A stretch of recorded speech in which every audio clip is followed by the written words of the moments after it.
I'm Delia, 28, and 4 years ago I sat at my in-laws' grand mahogany table as they called me worthless to my face. That night I left their mansion in tears with nothing but my car and shattered dreams.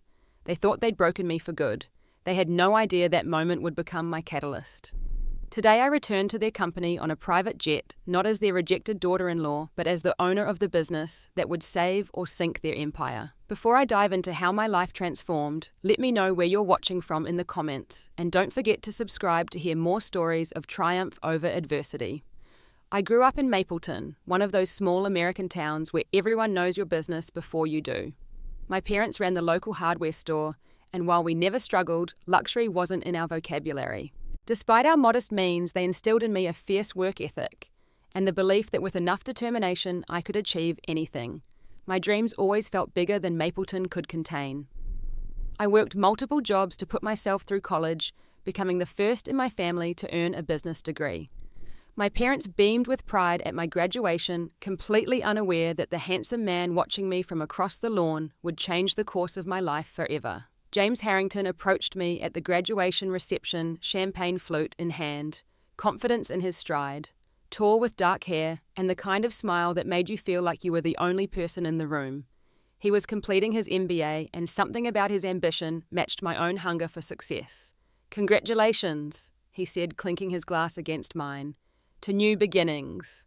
Our romance was intoxicating. Weekend getaways to places I'd only seen in magazines. Late-night conversations about our dreams and ambitions. Within 6 months, James proposed with a diamond ring that made my college friends gasp. I said yes without hesitation, despite my parents' gentle concerns about the whirlwind pace. "We just want to make sure you know what you're stepping into," my mum said cautiously. "The Harringtons move in very different circles." I brushed off her concerns. Love conquers all, right? I was about to learn how naive that thinking was. My first visit to the Harrington estate should have been my warning. Their home wasn't just a house, but a statement, with its sweeping driveway, manicured gardens, and staff, who referred to James's parents as Mr. and Mrs. Harrington even after decades of service. William and Margaret Harrington greeted me with practiced smiles that never reached their eyes. William, with his silver hair and custom suits, evaluated me like a business proposition. Margaret, perpetually poised in pearls, examined me with the subtle disdain of someone who'd found a scuff mark on her imported marble. "So you're from Mapleton?" Margaret asked over dinner, saying the name of my hometown as if it were a communicable disease. "How quaint." James squeezed my hand under the table, a silent plea for patience. "Delia graduated top of her class," he offered like a peace offering. "Educational pedigree is important." William nodded. "Though connections often matter more in business." That dinner set the tone for what would become an increasingly uncomfortable relationship.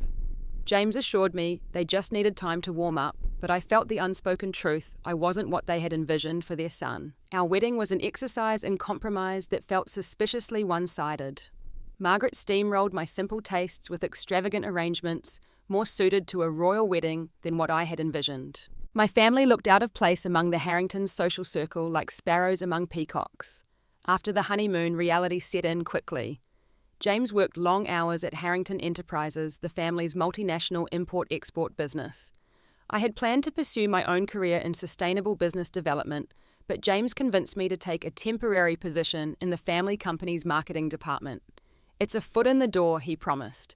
"Dad will see your value firsthand." That temporary position became a prison of menial tasks designed to remind me of my place in the hierarchy.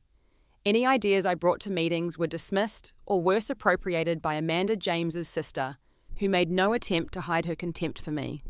"That's an interesting perspective, Delia," she would say with a tight smile, "though perhaps a bit provincial. Let me show you how we might elevate it." My confidence eroded gradually.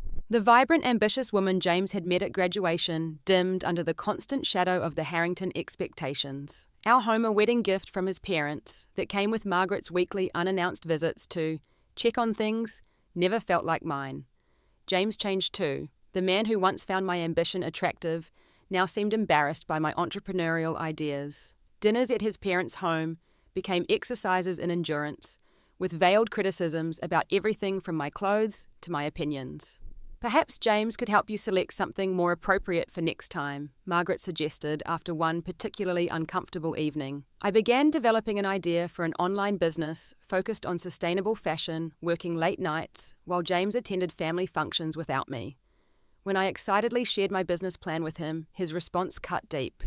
Delia, be realistic. You don't have the connections or experience for something like this. I persisted anyway, creating sample products and researching the market. When James saw me working on website mock-ups, he sighed with the patient exasperation one might show a child with an unrealistic dream. My parents have invited us for our anniversary dinner next week, he announced, changing the subject. Dad has big news about the company's expansion.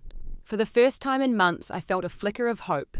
Perhaps this was finally my chance to prove my worth to the Harringtons. Maybe the big news involved a real position for me in the company, one where my ideas would be valued. I spent hours preparing for that dinner, selecting a conservative but elegant dress that even Margaret couldn't criticize, rehearsing tactful ways to discuss my business ideas if the opportunity arose. I truly believed that night would mark a turning point in my relationship with the Harringtons. I couldn't have known it would indeed be a turning point, just not the one I had hoped for. The Harrington mansion looked particularly imposing that evening, windows glowing amber against the twilight sky. James drove through the wrought iron gates, with one hand on the wheel, the other adjusting his tie for the third time. "Tonight will be good," he said, though his voice lacked conviction. "Just follow my lead with Dad." My stomach knotted as the gravel crunched beneath our tires. I had spent the afternoon at the salon getting my hair and nails done, wearing the pearl earrings James had given me last Christmas. I wanted everything to be perfect. Thomas, the Harringtons' longtime butler, opened the door with a formal nod. "Mr. and Mrs. Harrington are waiting in the drawing room." The drawing room, not even the casual comfort of the family room for our anniversary celebration. I swallowed my disappointment and straightened my shoulders. Margaret rose from her seat when we entered, air-kissing my cheeks with the practiced motion of someone minimizing actual contact. She wore a navy dress that probably cost more than my entire wardrobe, her signature pearls gleaming at her throat. "Delia dear," she said, her gaze sweeping critically over my appearance. "That dress is suitable, though perhaps a touch informal for a family celebration. I had spent 3 hours shopping for this dress." William shook James's hand firmly before offering me a brief nod. "You're looking well, Delia. James keeping you busy." Amanda sat perched on the arm of an antique chair, swirling amber liquid in a crystal tumbler. Her smile was sharp as a paper cut. "Love the dress, Delia. It's so accessible, very you." Before I could respond, Thomas announced dinner was served and we processed to the formal dining room, where the massive table was set for 5, though it could comfortably seat 20. I noticed place cards and felt a twinge when I saw I had been seated at the furthest end from William, who naturally took the head of the table. Dinner began with a toast to our anniversary from William, though he spoke more about James's achievements at the company than our marriage. The soup course arrived and conversation turned immediately to business. "The European expansion is moving forward," William announced, addressing James while ignoring me completely. "The Frankfurt office will be operational by quarter's end." James nodded eagerly. "The projections look solid. We should see returns within the first year." I tried to participate.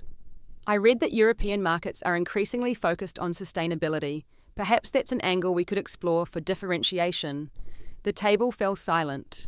Margaret's spoon paused halfway to her mouth. "I'm sure the strategy team has thoroughly analysed all angles," she said dismissively. "More soup, Delia. You're looking rather thin, not keeping up with the demands of married life." The main course arrived and William launched into what was clearly the evening's main event. "As you know, our anniversary gift to you both is the announcement of a new chapter for Harrington Enterprises." He began, raising his wine glass. My heart lifted momentarily. "James, we're pleased to announce that you'll be heading our European division based in Frankfurt. You'll be working directly with Amanda, who will manage supply chain operations." James's face lit up. "Dad, that's incredible. I'm ready for this." I sat, frozen fork suspended above my plate. "Frankfurt, Germany. When were you going to discuss this with me?" The table fell silent again, but this time with an undercurrent of tension. "It's a tremendous opportunity," Margaret said, as if explaining something to a child. "Naturally, you'll support James's career. But what about my life, my plans?" I looked at James, who wouldn't meet my eyes. "I've been developing my business idea. It's finally gaining traction." Amanda laughed, a tinkling sound devoid of warmth. "Your little crafting hobby, surely you don't expect to prioritize that over the family business?" "It's not a hobby. I insisted, feeling heat rise to my cheeks. It's a legitimate business plan for sustainable fashion. I've been researching market gaps and sustainable suppliers. I've even created prototype products. William set down his knife and fork with deliberate precision. Delia, the fashion industry is brutally competitive. You have no experience, no connections, no capital. What makes you think you could succeed where thousands fail? I believe in my vision. I said, my voice smaller than I wanted it to be.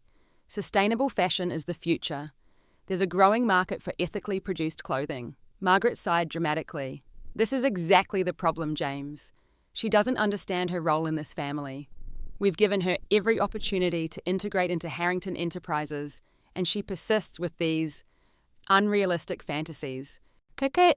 James still wouldn't look at me. Delia, maybe we could talk about this later. No, I said, finding my voice. This affects my life too. We're supposed to be partners, James. Did you know about Frankfurt before tonight? His silence was answer enough. I see, I said quietly. And when were you planning to tell me that we're moving to another continent? William's expression hardened. Perhaps, Delia, if you had shown more aptitude or interest in the family business, you would have been included in these discussions earlier. I've tried for 3 years to contribute meaningfully, I countered, my voice shaking. Every idea I've brought forward has been dismissed. Every attempt to integrate has been met with criticism. Margaret's face flushed with anger. How dare you? We have welcomed you into our home, our family business, our social circle. We have overlooked your humble origins and given you opportunities most people could only dream of. Overlooked my origins, I repeated, incredulous. You've never let me forget them for a single day. That's enough, William cut in. James, control your wife. James finally looked at me, his expression pleading. Delia, please, this is important. In that moment, I saw with perfect clarity what I meant to him. Not a partner, not an equal, an accessory to be controlled, one that was currently malfunctioning. I'm sorry my existence is so inconvenient to your family plans, I said, pushing back my chair. Perhaps I should step outside until you've finished discussing my future without me. Margaret slammed her hand on the table, causing the crystal to shiver. This is exactly why you don't belong in this family. You're worthless to us, Delia. Worthless. You bring nothing to the table, no connections, no business acumen, just common ideas and a stubborn inability to recognize your limitations. The word hung in the air. Worthless. I looked at James, waiting for him to defend me. He stared at his plate in silence. William stood slowly, his napkin falling to the floor. I think it would be best if you left, Delia. Now. James, I whispered, giving him one last chance. He wouldn't meet my eyes. Maybe it's better if you go home. We can talk later. I stood on shaky legs, dignity the only thing I had left. There's nothing left to talk about. I walked out of the dining room, hearing the conversation resume behind me, as if my departure was merely a minor interruption. Thomas appeared in the hallway, my coat and purse already in his hands. Had they planned this?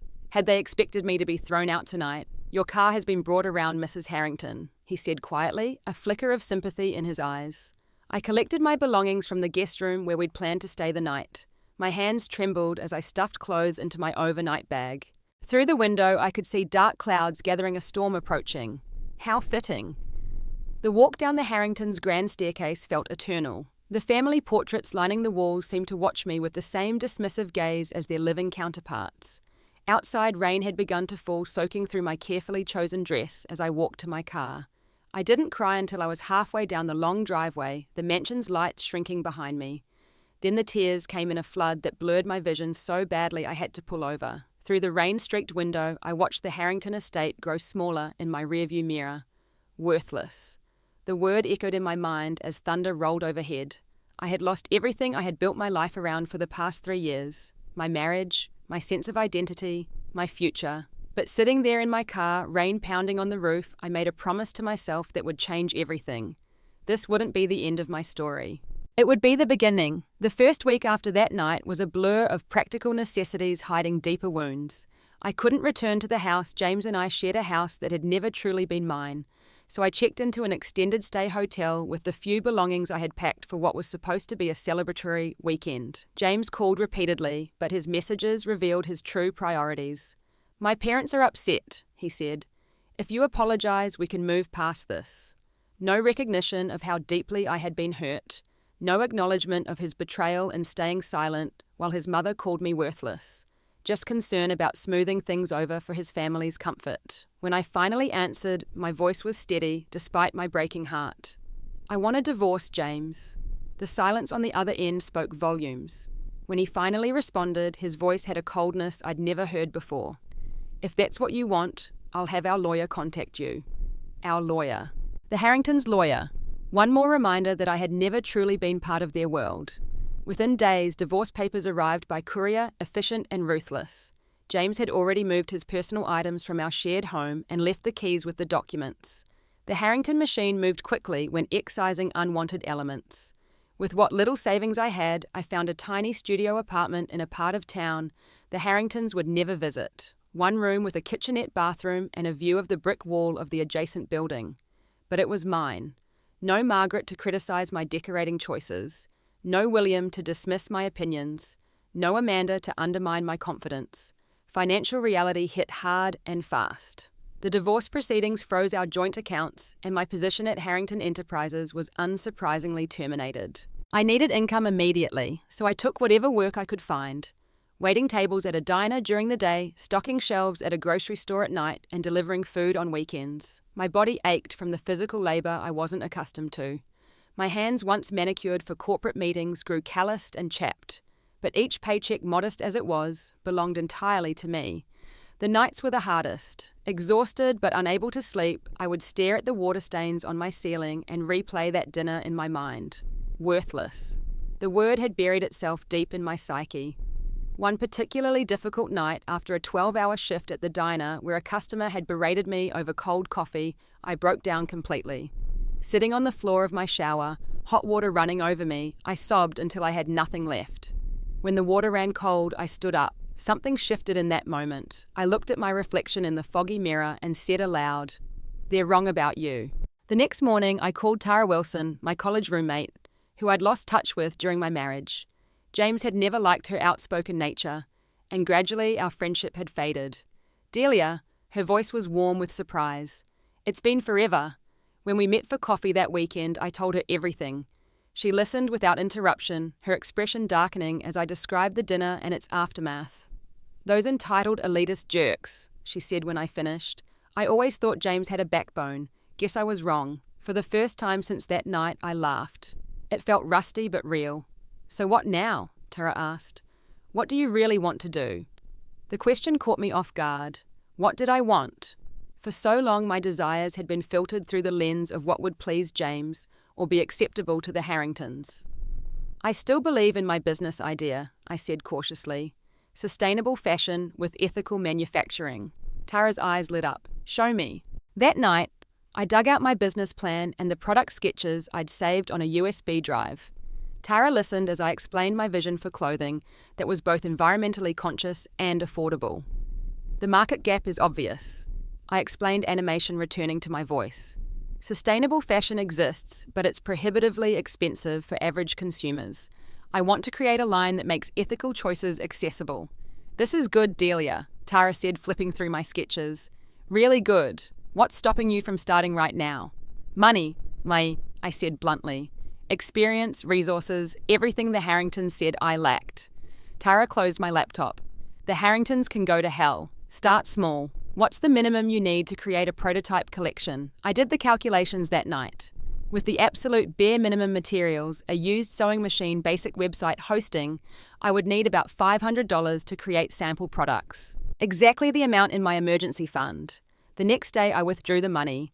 It was terrifying to empty my safety net, but something told me this risk was necessary. I found a second-hand sewing machine on an online marketplace and taught myself to use it through free online tutorials.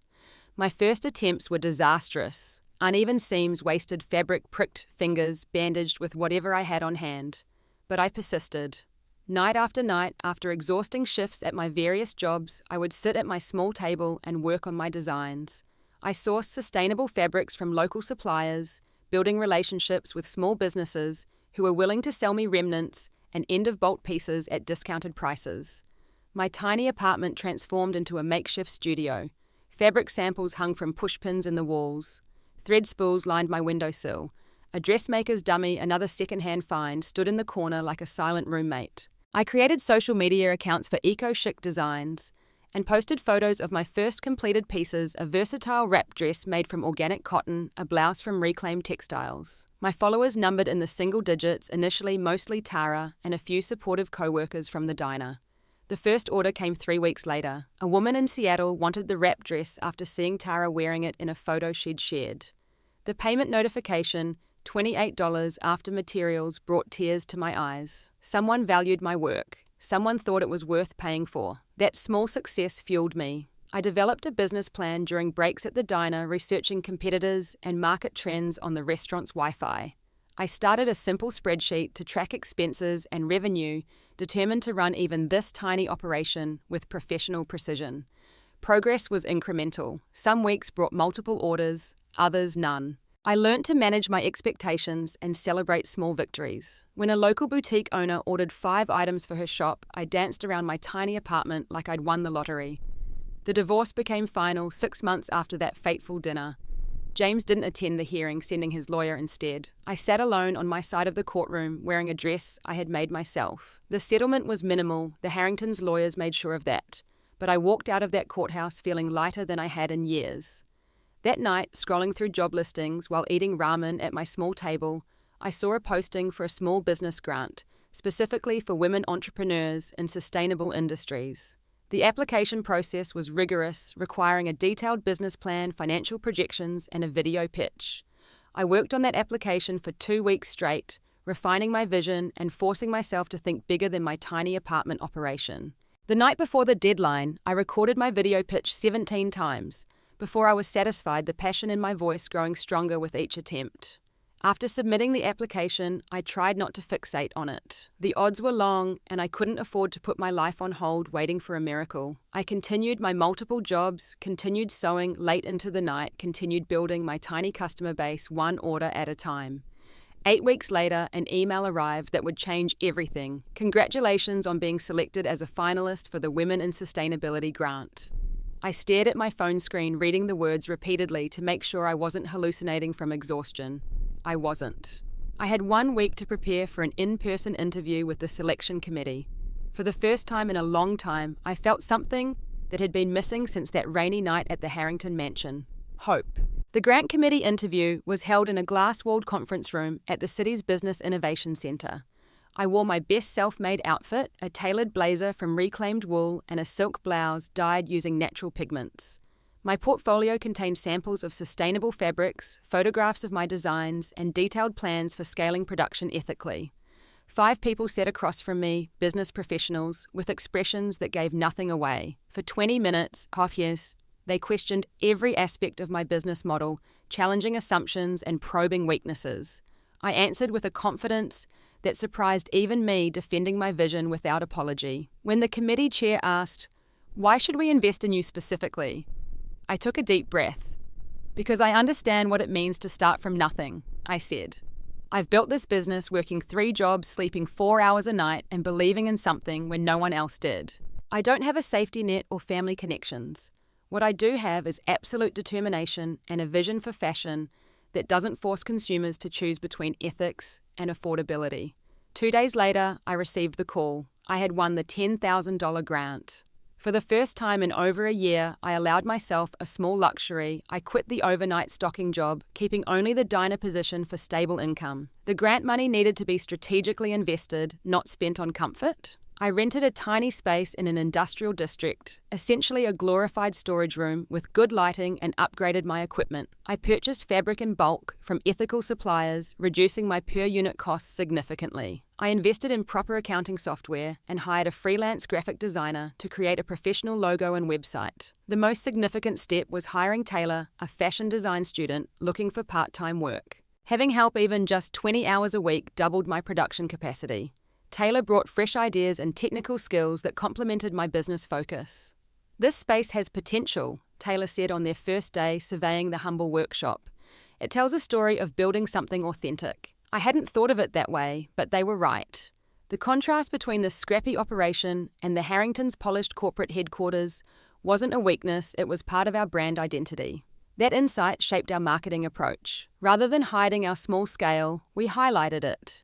Each product came with a card telling the story of its creation and environmental impact. Our social media showed the real workshop, the actual process, the genuine effort behind each piece. Customers responded to this transparency. Orders increased steadily, and more importantly, customers returned for second and third purchases. A community began forming around eco-chic designs, people who valued the story as much as the products. 6 months after receiving the grant, a buyer from a regional boutique chain emailed asking for a meeting. They were looking to feature sustainable brands and had found us through social media. "We're interested in your wrap dresses and convertible jackets," the buyer explained during our meeting. "Our customers are increasingly asking for sustainable options, but most ethical brands are too expensive for our market segment." I presented my lookbook with hands that trembled slightly from excitement. Each piece is designed for versatility. The dress can be styled 8 different ways. The jacket works for 3 seasons. The buyer placed an order for 30 pieces to test in 3 of their locations. It was by far the largest order eco-chic had ever received. Taylor and I celebrated with pizza on the workshop floor, calculating how to fulfill the order without sacrificing quality. The next 3 weeks were a blur of activity. I sewed until my fingers cramped, taught Taylor new techniques and coordinated with suppliers for expedited materials. We delivered the order one day early, each piece individually, inspected and packaged with our signature recycled materials. 2 weeks later, the buyer called. "We're sold out at 2 locations and down to the last pieces at the 3rd. Our customers love the quality and price point. We want to place a larger order and discuss expanding to more stores." That night, I allowed myself a proper celebration. Tara and I went out for dinner at a restaurant I couldn't have afforded 6 months earlier. As we clinked glasses, she smiled knowingly. "You know what this is, right?" she asked. "This is the moment everything changes." She was right. The boutique chain placed regular orders, providing a stable revenue stream that allowed me to finally quit the diner job and focus entirely on eco-chic. I moved the business to a larger workshop and hired 2 more part-time employees, both women returning to the workforce after career gaps. I developed a signature product, the Transform Dress, which could be styled 10 different ways, effectively giving customers 10 garments for the price of 1. The environmental messaging resonated. 1 versatile piece eliminated the need for multiple single-use items, reducing closet waste. A local business magazine featured eco-chic in a small article about sustainable startups. The exposure brought new customers and unexpectedly an email from a venture capital firm specializing in eco-conscious businesses. "We were impressed by your innovative approach to accessible, sustainable fashion," the email read. "Our partner Gary Monroe would like to discuss potential investment opportunities." My first instinct was skepticism. Investment meant giving up some control, and after my experience with the Harringtons, I was wary of powerful people with strong opinions. But eco-chic was reaching a critical juncture. We could remain small and stable, or take the risk of significant expansion. Gary Monroe turned out to be nothing like William Harrington. In his 60s, with a salt and pepper beard and casual clothes, he met me at the workshop rather than summoning me to an imposing office. "I want to see where the magic happens, he explained, examining our operation with genuine interest. "Tell me your vision for eco-chic 5 years from now." For 2 hours, we discussed sustainable supply chains, ethical manufacturing, and market potential. Gary asked challenging questions but listened to my answers with respect. When the topic of valuation arose, he was straightforward. "We're prepared to offer $200,000 for a 15% stake," he said, "plus strategic support and industry connections." The number took my breath away. "I need to think about it," I said, determined not to make an impulsive decision. "Take your time," Gary replied. "But don't take too long. The sustainable fashion space is heating up." That night, I spread financial projections across my apartment floor, running calculations until dawn. With Gary's investment, I could move to a proper manufacturing facility, expand the product line, and implement the direct-to-consumer strategy I'd been developing. After consulting with a lawyer, Tara recommended making sure I retained majority control and decision-making power. I accepted Gary's offer. The partnership agreement was signed 3 weeks later, and eco-chic designs entered a new phase. We moved to a manufacturing facility that had been sitting empty since textile production had largely moved overseas. The building needed work, but the bones were good, and the symbolism of bringing sustainable production back to a space abandoned by fast fashion wasn't lost on me. My team grew to 15 employees, many hired from the local community that had been hit hard by manufacturing job losses. We implemented training programs teaching sustainable production methods and fair labour practices. 8 months after Gary's investment, we launched our expanded product line with a professional photo shoot and marketing campaign. The response exceeded even our optimistic projections, with orders coming in faster than we could fulfill them. One evening, working late at the facility, I stumbled across an industry news article. Harrington Enterprises faces scandal as European suppliers allege labour violations. The photograph showed William and James Harrington leaving a courthouse faces grim. I felt no satisfaction at their troubles, only a strange sense of distance, as if I was reading about strangers. Their world no longer had any power over me. That same week, I purchased my first home, nothing extravagant, but a charming 2-bedroom house with a garden and an office space for those times I needed to work from home. After the closing, I stood alone in the empty living room, keys in hand, and finally allowed myself to cry.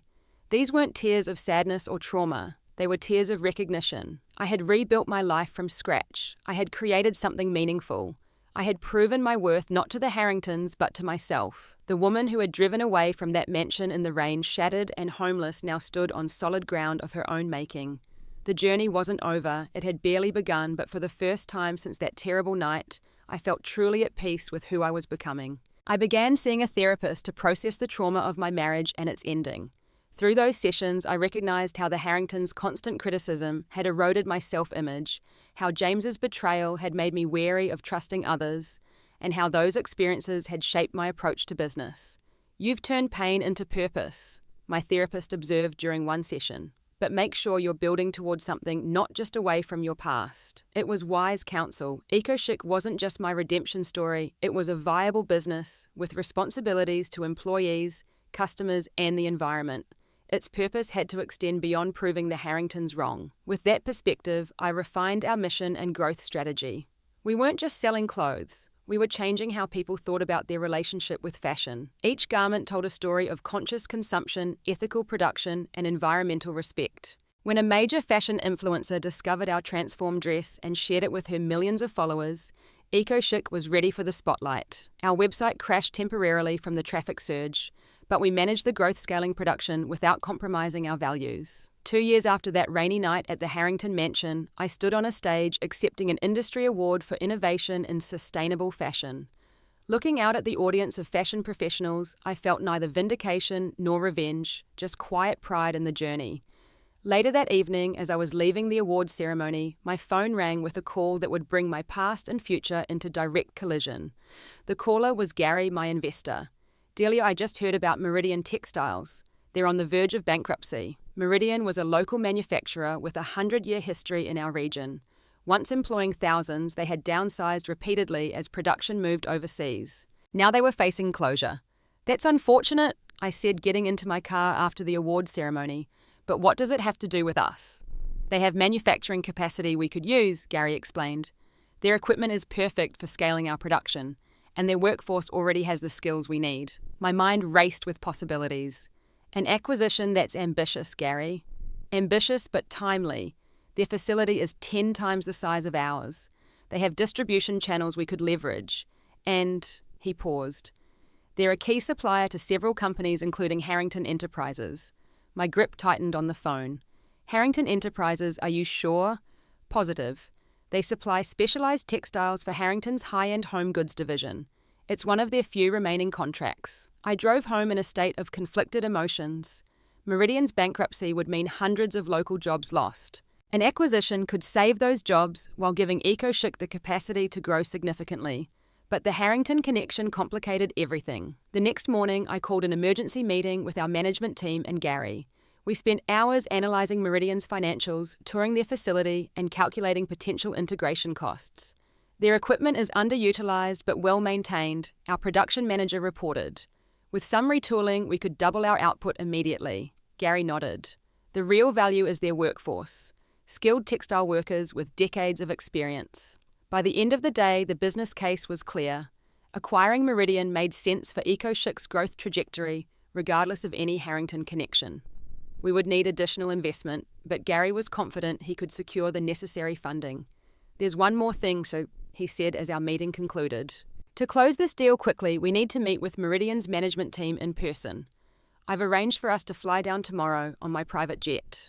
The significance hit me.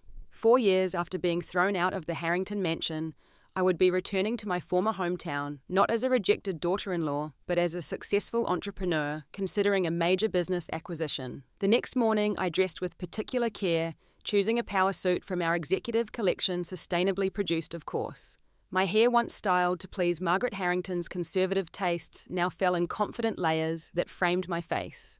Gary's private jet waited on the tarmac, sleek and impressive without being ostentatious. As we boarded, he handed me a folder of last-minute details about Meridian. Their CEO will meet us at the facility, he explained as we settled into leather seats. Standard tour, then negotiations at their headquarters. The flight was short, but gave me time to center myself. I reviewed Meridian's financials again, making notes about potential synergies and integration challenges. This was business, not personal history. I needed to keep that perspective. Landing at the small regional airport brought a flood of memories. This was where James and I had departed for our honeymoon, where we had returned for holidays with his family, where I had once imagined building a life. A car was waiting to take us to Meridian's facility, which was located in the industrial district across town from the Harrington estate. As we drove through familiar streets, I felt strangely detached, as if I were watching a movie of someone else's past. Meridian's campus was impressive despite its financial troubles, a sprawling complex of manufacturing buildings, with a distinctive clock tower visible from across the city. The facility had been built in more prosperous times, when American textile manufacturing was at its height. We were greeted at the main entrance by Meridian's CEO, Patricia Winters, a woman in her 60s, with a no-nonsense demeanor and deep knowledge of the industry. She led us through the production floors, where workers operated massive looms and finishing equipment. We've reduced staff by 30% in the last 5 years, she explained, gesturing to partially empty sections of the facility. But our remaining team includes some of the most skilled textile workers in the country. I asked questions about production processes, environmental controls, and labor practices. Patricia answered each with transparency, acknowledging areas where Meridian had fallen behind industry standards. With proper investment, we could modernize quickly, she said. Our fundamentals are strong. As we approached the specialized production area that handled custom orders, Patricia's expression tightened. We have visitors today, she said quietly. One of our remaining major clients is conducting a contract review. I followed her gaze to the far end of the production floor, where 2 men in suits were examining fabric samples with a supervisor. My stomach dropped as I recognized them immediately, William and James Harrington. For a moment, I considered asking Gary to continue the tour without me, but that would be giving them power they no longer deserved to hold over me. I straightened my shoulders and continued forward. Patricia led us toward the custom production area, nodding professionally to the Harringtons as we approached. William James. I'd like to introduce potential investors who are touring our facility today. William turned, his expression of polite interest freezing as he recognized me. James, standing slightly behind his father, paled visibly. Gary Monroe Sustainable Ventures? Gary said smoothly, extending his hand as if unaware of the sudden tension. And Delia Bennett, CEO of EcoChic Designs, I added, using my maiden name that I'd reclaimed after the divorce. William recovered quickly, his business mask sliding back into place. Ms. Bennett, he said stiffly, this is unexpected. For all of us, I replied with professional courtesy.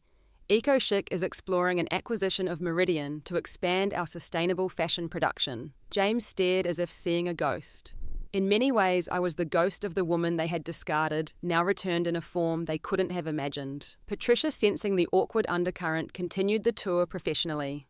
EcoChic has pioneered several sustainable production methods that align well with our capabilities. As we moved through the facility, I could feel the Harringtons' eyes on my back. At one point, I overheard William on his phone speaking urgently in a lowered voice.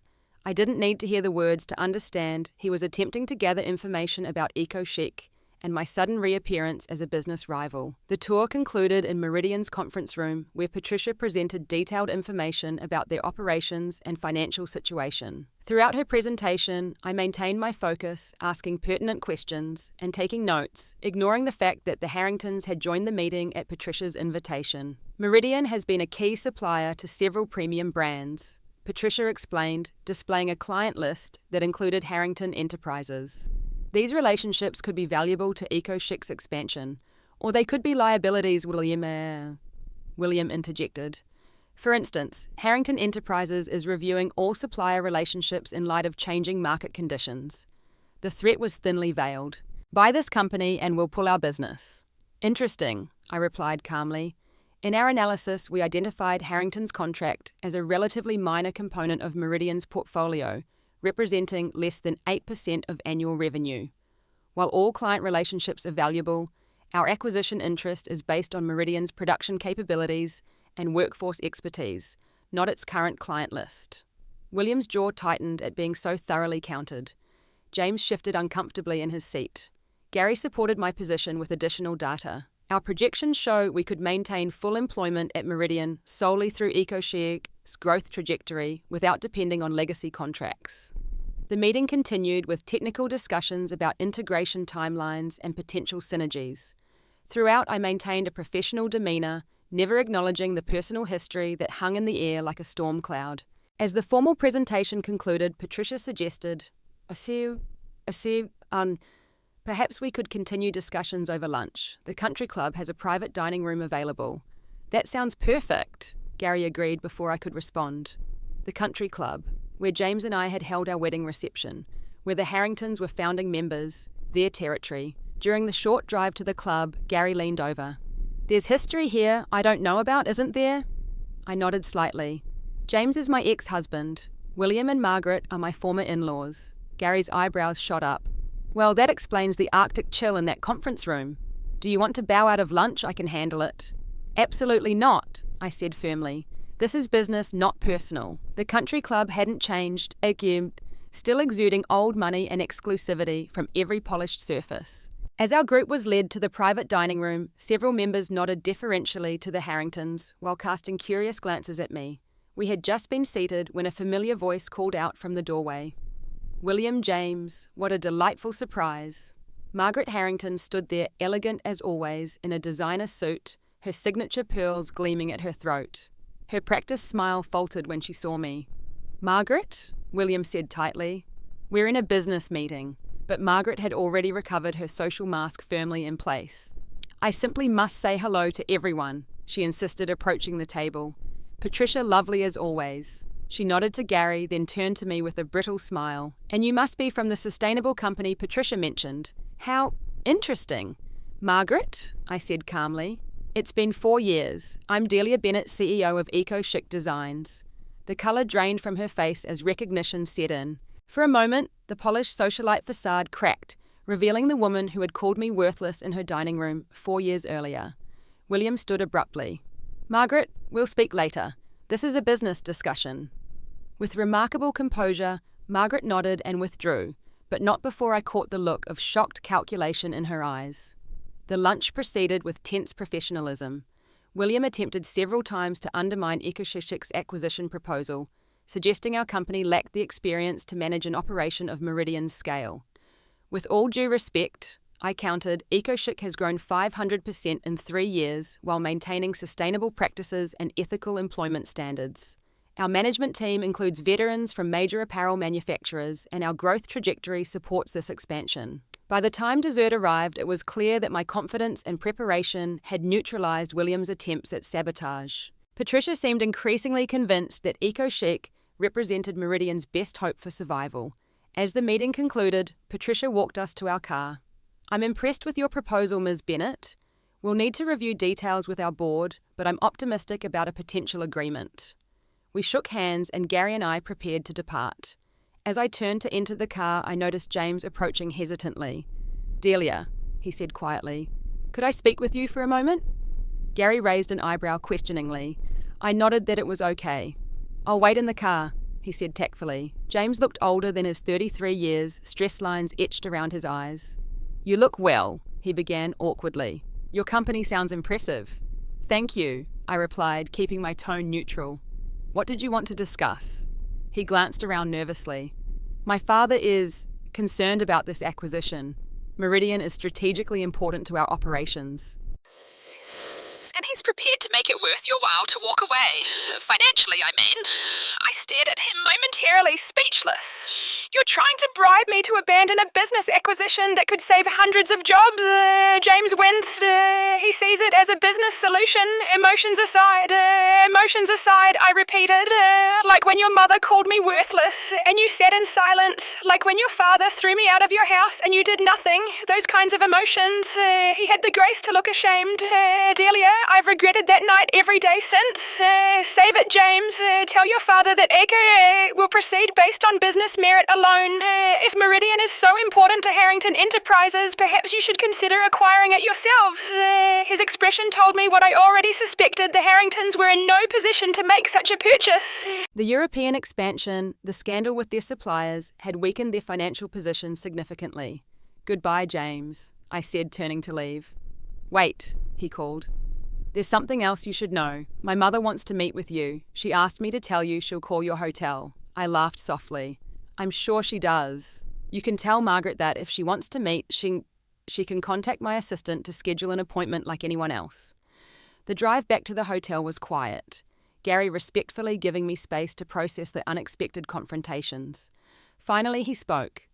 For what it's worth, you handled that with remarkable grace. Lesser people would have used this situation for revenge.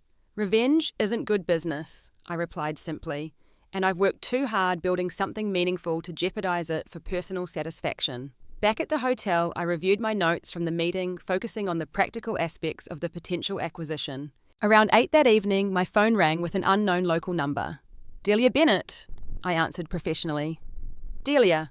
Margaret Harrington's voice was instantly recognizable.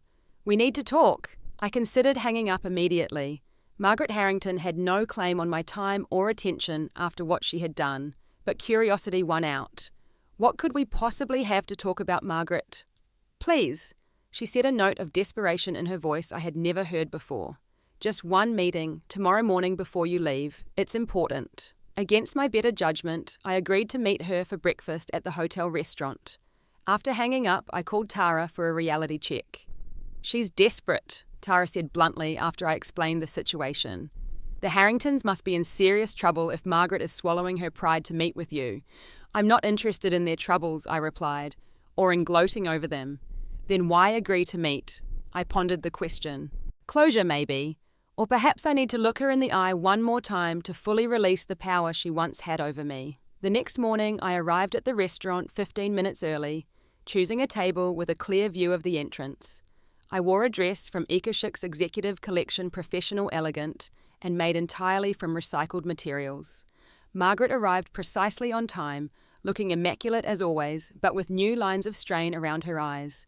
She hesitated when she saw me, as if still adjusting to the reality of my transformation. Thank you for meeting me, she said, taking the seat across from me. You look successful. I am, I replied simply. What did you want to discuss, Margaret? She ordered coffee with hands that trembled slightly. When the server departed, she spoke in a lowered voice. I'll be direct. Harrington Enterprises is in a difficult position. The European expansion has been problematic. There have been complications. I read about the labour violations scandal, I said neutrally. Margaret winced. An unfortunate misunderstanding, but it has created cash flow issues and damaged some important relationships. I waited, saying nothing, forcing her to continue. Your acquisition of Meridian would create additional challenges for us. The specialised textiles they produce for our home goods line aren't easily sourced elsewhere. I see, I said, and you're concerned we might terminate your contract. Would you? She asked directly. I considered the question carefully. Business decisions should be based on business factors, not personal history. If the contract is profitable for both parties and aligns with our ethical standards, there would be no reason to terminate it. Relief flickered across her face, quickly replaced by calculation. Perhaps we could formalize that understanding, a long-term contract with favorable terms. Any existing contracts would be reviewed after acquisition, I said. I can't make promises about specific terms. Margaret's composure slipped slightly. Delia, I'm trying to find a solution that works for everyone. Are you? I asked, leaning forward. Or are you trying to protect Harrington Enterprises at any cost, just as you've always done? Colour rose in her cheeks. Our company employs hundreds of people. Our family has built something lasting. So have I replied. From nothing, after you called me worthless and threw me out of your home. The words hung between us. Margaret looked away, then back at me with an expression I couldn't quite read. I may have been harsh that night, she conceded reluctantly. Harsh, I repeated. You destroyed my marriage, my security, my sense of self-worth. You called me worthless to my face while your son sat silent. I was protecting our family legacy, she said defensively. James needed a partner who understood our world, our responsibilities. And how has that worked out? I asked quietly. Your European expansion failing a scandal about labour practices, and now you're desperate enough to beg for help from the worthless girl you threw away. Margaret flinched at the word worthless.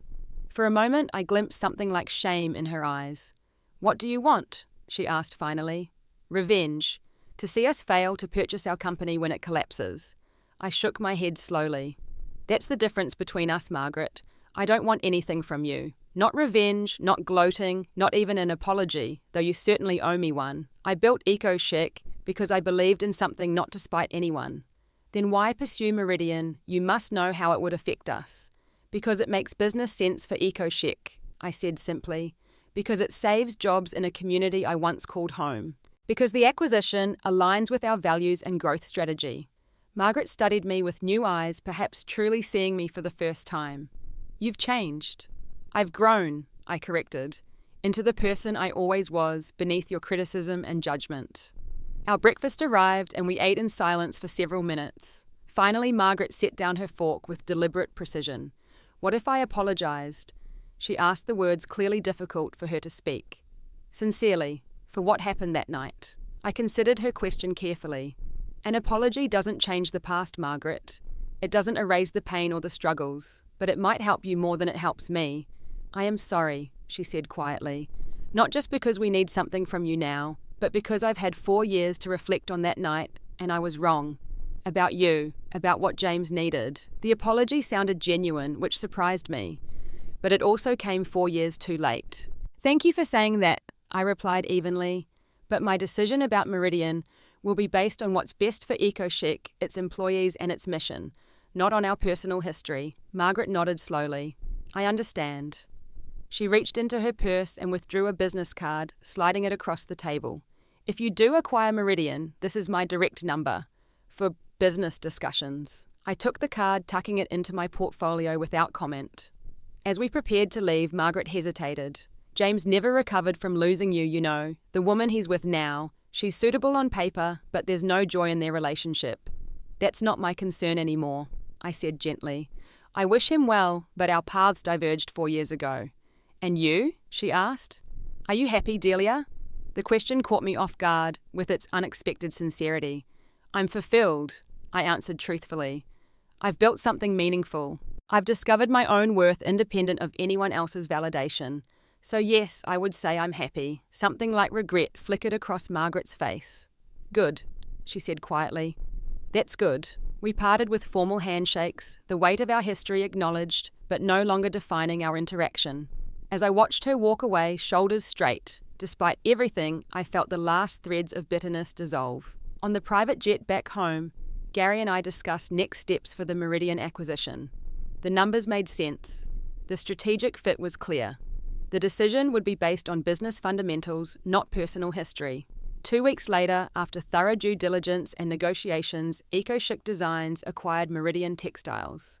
The press release emphasized saving jobs, preserving manufacturing expertise, and expanding sustainable production.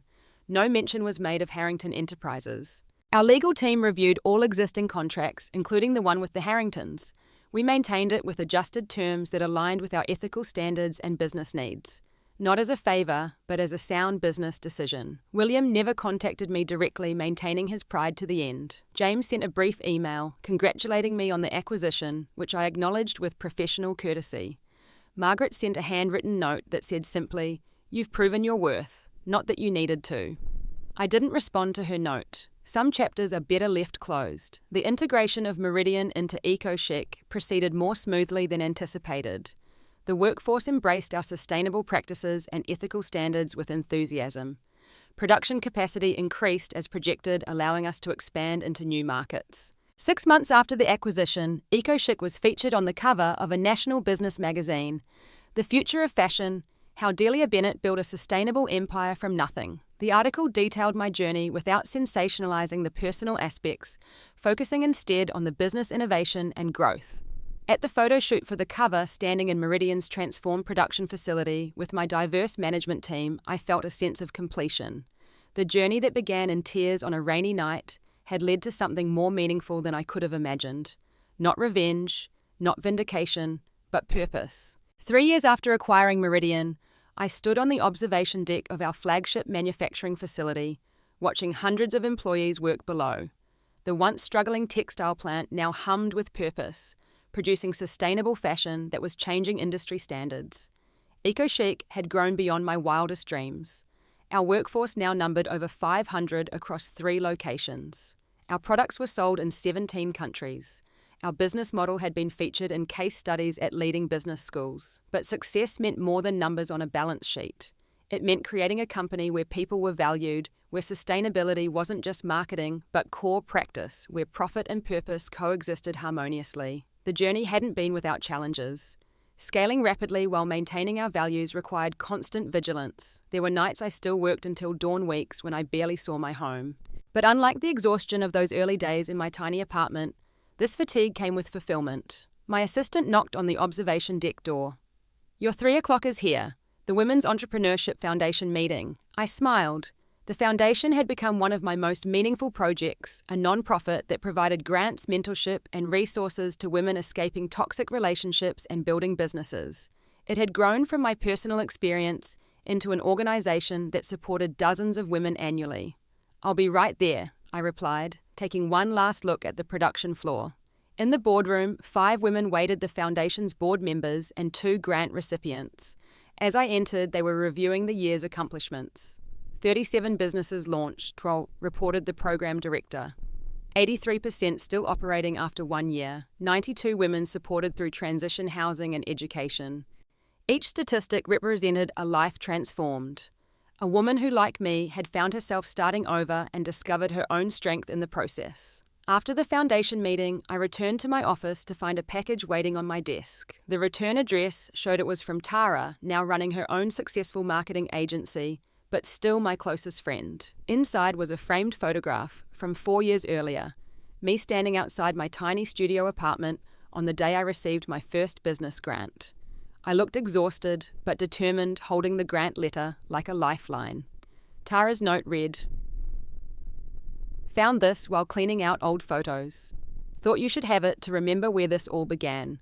Look how far you've come. So proud of you. Love, T." I placed the photo on my desk beside a more recent one, me cutting the ribbon at our newest production facility. The contrast between the 2 images told a story more powerful than words. That evening, I had dinner with David, the environmental scientist I had been dating for the past year. Unlike James, who had wanted me to fit into his world, David respected my independence and success. Our relationship was built on mutual support rather than expectations or obligations. "How was your day?" he asked as we settled into a corner table at our favorite restaurant. "Productive," I replied, feeling the day's tension begin to release. The foundation is expanding its mentorship program, and production numbers for the quarter are strong. "And how are you?" he pressed gently. Not the CEO, you. The question still caught me off guard, sometimes the genuine interest in my well-being rather than my accomplishments. James had never distinguished between the 2. "I'm good," I said, realizing it was true in a deep, settled way. I found myself thinking about the journey today, how something that seemed devastating at the time led to all of this. David knew my history. I had shared it early in our relationship, wanting complete honesty about my past and the scars it had left. He had listened without judgment, understanding how it had shaped me without defining me. "Some people never recover from that kind of rejection," he observed. "They either collapse under it or spend their lives trying to prove their critics wrong. You did something different." "What's that?" I asked, curious about his perspective. "You built something that aligns with your values, not in reaction to someone else's. That's why it's sustainable in every sense of the word." His insight resonated with something I had been feeling but couldn't articulate. My success wasn't about proving the Harringtons wrong, though that had been an initial motivator. It was about creating something authentic to my own vision. Later that week, I received an unexpected email from Patricia Winters, the former CEO of Meridian, who now served as an advisor to Eco-chic. "Thought you should see this. The message read with a link to a business news article. The headline made my breath catch: Harrington Enterprises files for bankruptcy protection amid mounting losses. The article detailed the company's decline, failed European expansion, legal troubles from labour violations, inability to adapt to changing market conditions. William had stepped down as CEO 6 months earlier. James was quoted as saying the company would undergo significant restructuring. I closed the article without finishing it, surprised by my own reaction. There was no satisfaction in their downfall, no sense of karmic justice, just recognition of how differently our paths had evolved since that fateful night. Out of curiosity, I searched for recent information about James. A Society page photo showed him at a charity event with a polished blonde woman, both smiling for the camera with the practiced ease of people accustomed to public scrutiny. They looked compatible and appropriate together. I hoped he had found some measure of happiness, even within the constraints of the world he had chosen over me. The following morning, I called an impromptu meeting with my executive team. The bankruptcy of Harrington Enterprises would affect some of our suppliers and potentially create market opportunities. We needed to assess the business implications.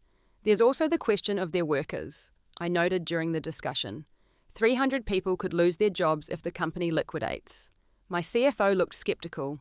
Are you suggesting we consider acquiring parts of Harrington Enterprises that would be complex given the bankruptcy proceedings? I shook my head. Not acquisition, but we could accelerate our planned expansion of the textile division, create positions that would be a good fit for experienced workers from Harrington. That's actually good timing, our operations director noted.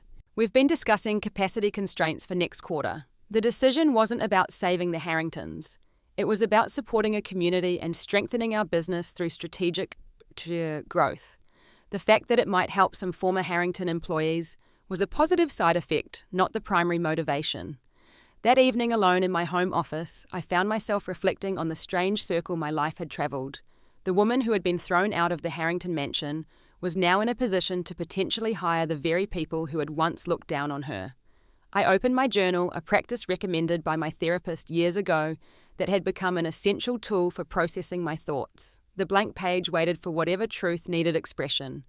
Worth, I wrote, comes from within. It seemed simple, almost cliché, but it encapsulated everything I had learned. The Harringtons had called me worthless because I brought no external value to their world, no connections, no prestige, no strategic advantage. In their transactional view of relationships, I had nothing to offer.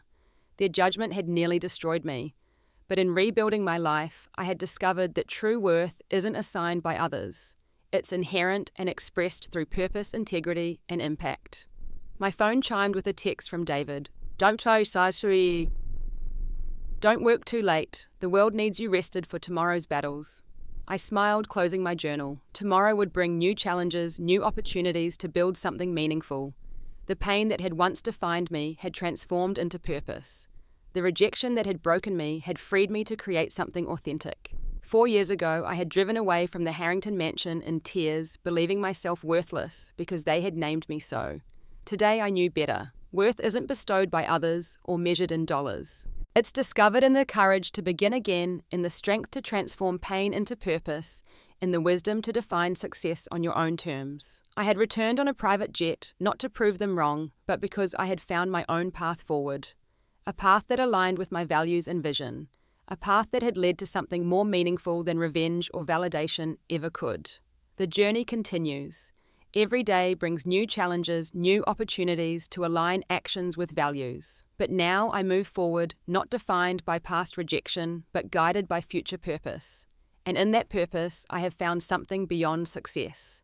I have found peace. Have you ever experienced rejection that later became a blessing in disguise? Share your story in the comments below. How did you transform pain into purpose in your own life?